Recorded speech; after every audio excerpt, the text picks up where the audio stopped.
તું જા અહીંથી જા. હાલે હાલે હા બેટા હા ભાગી જા તું અહીંથી જતી રે. તને મારા સોગન છે, ભગવાન તારી રક્ષા કરશે. જા બેટા જા.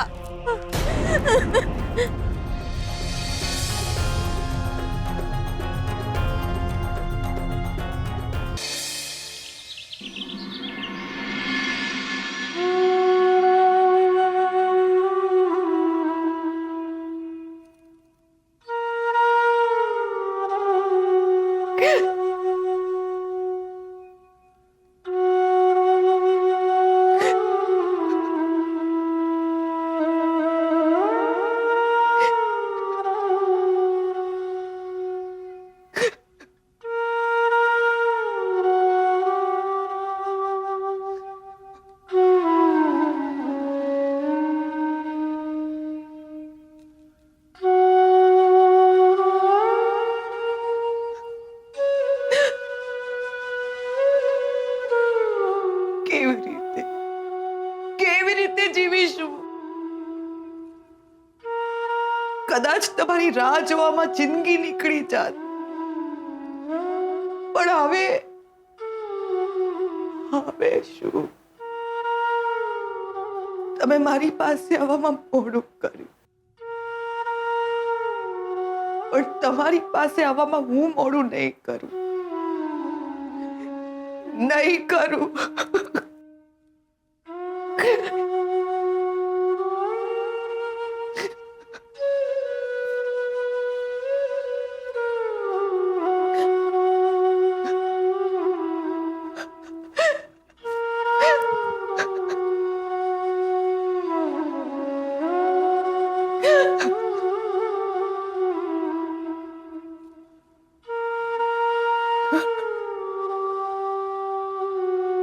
રણજીત કુમાર જી, જે બની ગયું છે એ આપણે માની પણ લઈએ તો પણ એ ભૂલી શકાય એમ નથી. આ ઘરમાં લગ્ન પ્રસંગ છે. ના, મને લાગે છે કે શ્રદ્ધાના લગ્ન આપણે પાછળ ઠેલવવા જોઈએ. આવી સ્થિતિમાં આ કેવો પ્રસંગ અને કેવી ઉજવણી!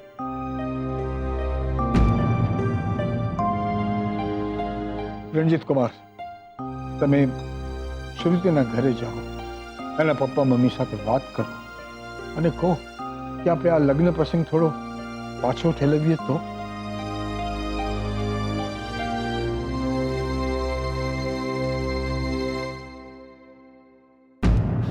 બેનબા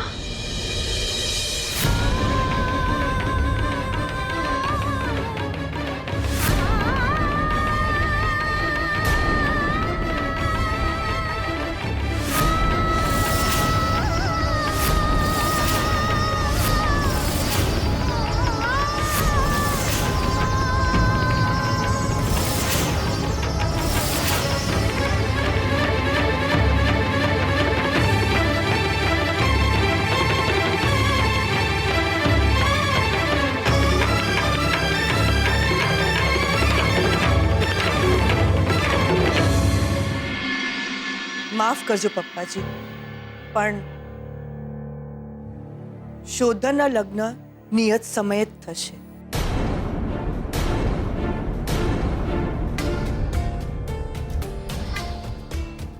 હવે આ ઘરને એમના વારસદારની જરૂર છે.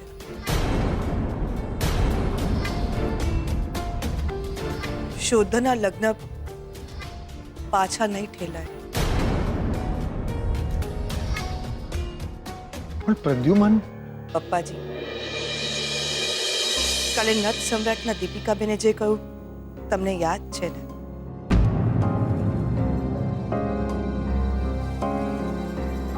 એમણે કહ્યું હતું કે તખ્તા પર અભિનય કરવા કરતા જિંદગીમાં અભિનય કરવો ઘણો અઘરો છે.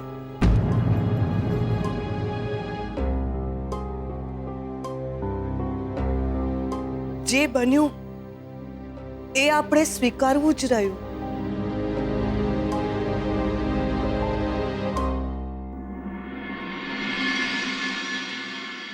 હજી મારે ઘણું મોટું પાત્ર ભજવવાનું છે.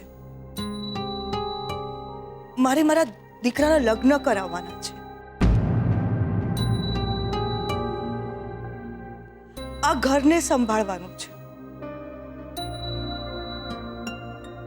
એ પપ્પાજી, મમ્મીજી, એ તો ક્યારના ભગવાનના ઘરે ચાલ્યા ગયા હશે.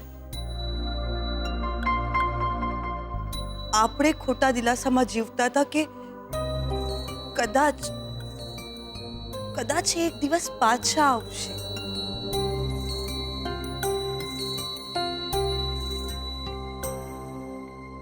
અને એ હોત તો શોધાના લગ્નની ઉતાવળ કરાવત ને. પણ હવે એ નથી. પણ શોધનના માટે એમના આશીર્વાદ તો છે ને.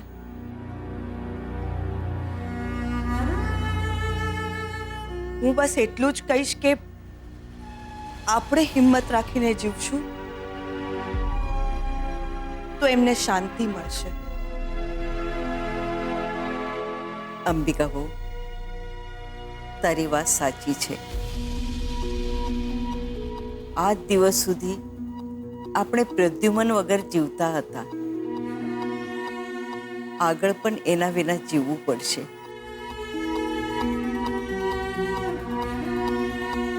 હા, એટલું ખરું કે હવે એની રાહ નહીં જોવી પડે.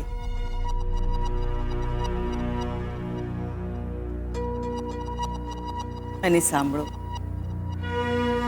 હવે શોધનના લગ્ન પાછા નથી ઠેલવવા.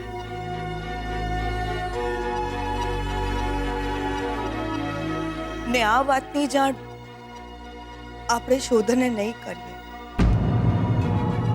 હવે એને એના પપ્પાનો બિઝનેસ વધારવો જ રહ્યો. ઠીક છે, તો લગ્નની તૈયારીઓ કરવા માંડો. આપણે જો રાજી રહીશું તો પ્રદ્યુમ્નને સારું લાગે. હું મંદિરે જાઉં છું. ભગવાન સાથે ઝઘડો કરવો છે. આ ઉંમરે દીકરો ગુજરી જાય તો બાપ પણ અનાથ થઈ જતો હોય છે.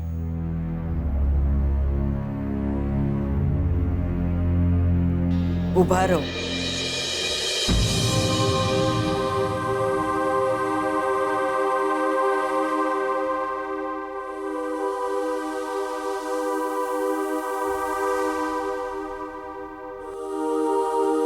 હું પણ આવું છું. સાથે મળીને ભગવાનને ફરિયાદ કરશું. થોડો ડરી જશે.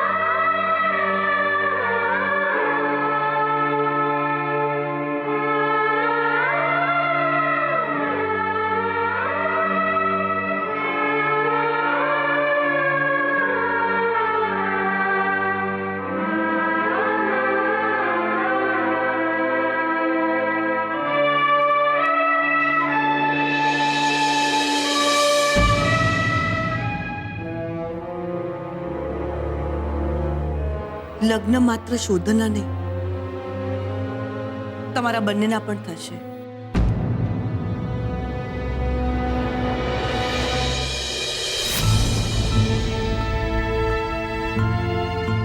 નિયત સમયે જ.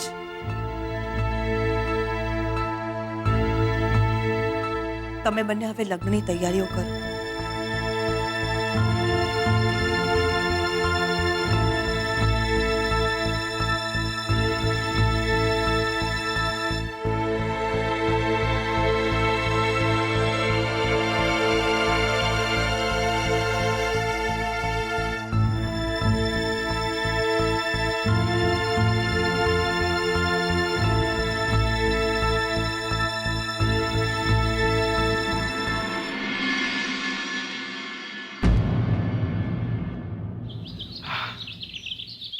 દિયોર ઘરવાળાઓને તો એમ છે કે અમારા લગ્ન થવાના જ છે. અને આમ તો વકીલ કાકાએ જે કીધું તું એ વાત બી આમ તો સાચી છે દિયોર. યાર દિયોર શું કરું? એટલે ખોટું ખોટું કેમ ના હોય? મને લાગે છે લગ્ન કરી જ લેવા જોઈએ દિયોર. આપણે છે ને લક્ષ્મીનો હાથ પકડીને ચોરીમાં બેસાડી દઈશું. શું કરી લે? આપણે લગ્ન કરી જ લેવા છે દિયોર. આમ તો એમને બી હું ગમું છું, પણ એમને ખબર નહીં પડતી કે આ પ્રેમ છે. કઈ વાંધો નહીં, લગ્ન પછી ખબર પડી જશે. આપણને ક્યાં ઉતાવળ છે દિયોર? સાંભળો, આપણા લગ્ન પાછા નથી ઠેલાઈ રહ્યા. હોવ કેવી રીતે અટકાવશું હવે આપણે આપણા લગ્ન? ભગવાન કરે કોઈ ના અટકાવે આપણા લગ્ન. સતત એવું લાગે છે કે આપણે કોઈ એક કળણમાં આમ ઊંડે ને ઊંડે ખૂપી રહ્યા છીએ. મને એવું નહીં લાગતું. મને તો એવું લાગે છે કે દિયોર આપણે ઘોડી પર બેઠા છીએ. ગ્રહણના કારણે કુળદેવીના દર્શન તો અટકી ગયા, પણ લગ્ન કેવી રીતે અટકશે? મારો જીવ બહુ જ મૂંઝાઈ રહ્યો છે. હા, પણ હવે કંઈ થાય એવું નહીં. હું તો તમારી જોડે પૈણી જ જવાનો છું. શું વિચારો છો તમે? તો કંઈક બોલો. હા, એટલે જો લગ્નમાં તો એવું છે ને દિયોર કે લગ્ન તો કરવા જ પડશે. શું? એટલે ઘરવાળાઓને તો એમ જ છે ને કે આપણે લગ્ન કરવાના છીએ. હા, પણ આપણે લગ્ન નથી કરવાના ને. એ લોકોને ખબર નહીં ને. એમ પણ આપણે આપણા લગ્ન અટકાવીશું કઈ રીતે? જો દિયોર તમે ચિંતા ના કરો, જે થશે એ સારું જ થશે. આપણા લગ્ન થશે એ સારું જ કહેવાય ને. લક્ષ્મી, આપણા લગ્ન તમે અટકાવી નહીં શકો અને હું અટકાવીશ નહીં. લગ્ન તો આપણા થઈને જ રહેશે.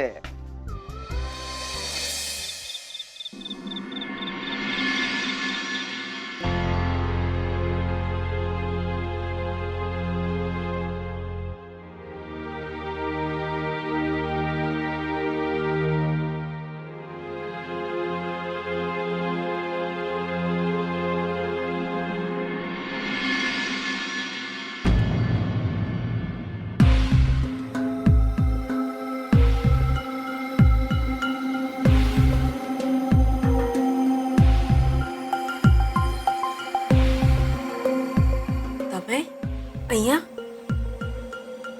હા, હું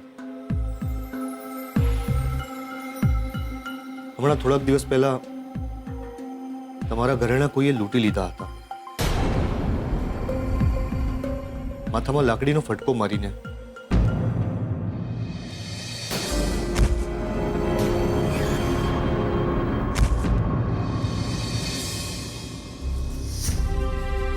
પછી બીજી વાર પણ તમારા ઘરેણા ચોરાઈ ગયા હતા. પહેલી વાર પણ મેં જ તમારા ઘરેણા ચોર્યા હતા ને બીજી વાર પણ હું જ હતો.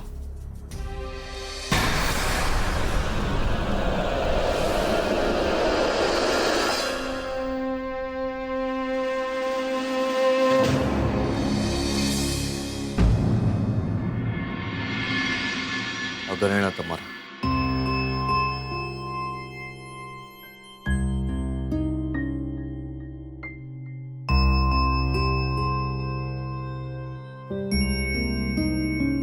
ચેક કરી લેજો. બહુ તકલીફ આપી છે મેં તમને, બહુ હેરાન કર્યા છે મેં તમને. માફી માંગવાને પણ લાયક નથી રહ્યો. બસ એટલું જ કહીશ કે આજ પછી આવું નહીં બને. તમને એમ લાગતું હશે કે આમાં પણ મારું કોઈ કપડ હશે, મારી કોઈ ચાલ હશે. તમે સારિકાને માફ કરી, મને પણ માફ કર્યો. ઘરમાં કોઈને અમારા વિશે તમે કંઈ જ ન કહ્યું. એ પછી બસ એટલું જ કહીશ કે આઈ એમ રિયલી સોરી. આજ પછી તમને મારા તરફથી કોઈ જ તકલીફ નહીં થાય.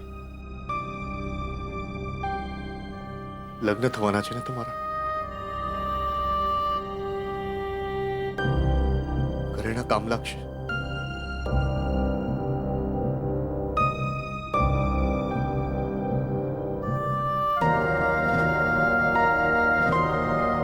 માફ કરજો.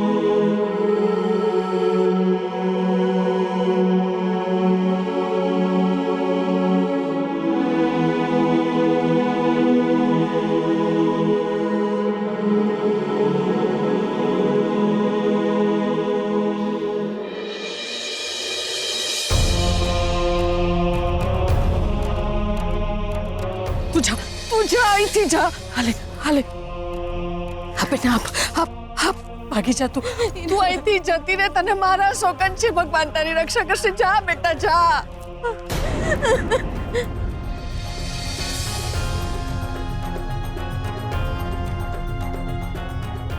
મારે મન સોના ચાંદીના ઘરેણા નહીં,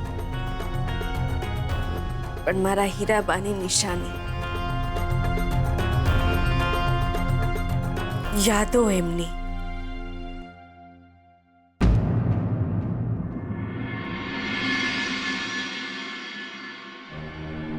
આવો અંબિકા, આવો બેસ.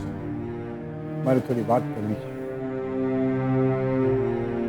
હૈયે પથ્થર મૂકીને એ વાત તો આપણે સ્વીકારવી જ પડશે કે પ્રદ્યુમન આપણી વચ્ચે નથી રહેતો.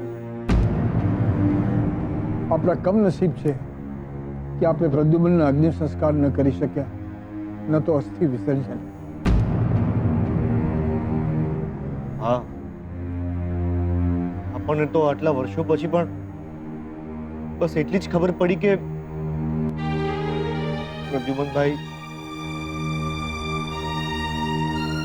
એના ક્રિયાકર્મ પણ આપણે નથી કરી શક્યા. એટલે મારી ઈચ્છા છે કે આપણે ઘરમાં જ પ્રાર્થના સભા રાખીએ. હા, તમે આજે શાસ્ત્રીજીને વાત કરો, એમના હાથે જ આપણે પૂજા કરાવીએ. જુઓ, મારે કોઈ તામઝામ નથી કરવી. બસ આપણે ઘરના પરિવારના સભ્યો જ પ્રદ્યુમન માટે પ્રાર્થના કરીશું.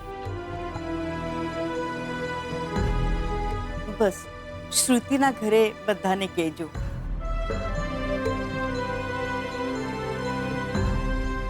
બને તો આપણે શ્રુતિના ઘરે જાણ ન કરીએ તો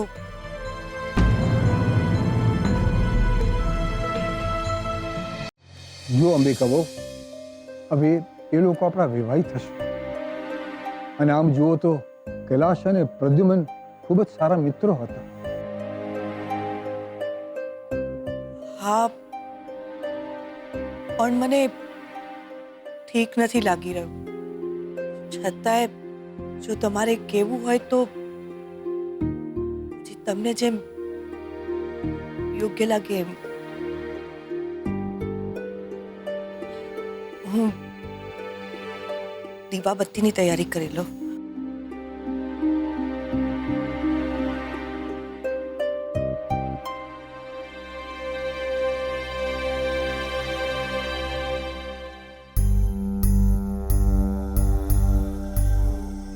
બેનબા, તમે શ્રુતિબેનને?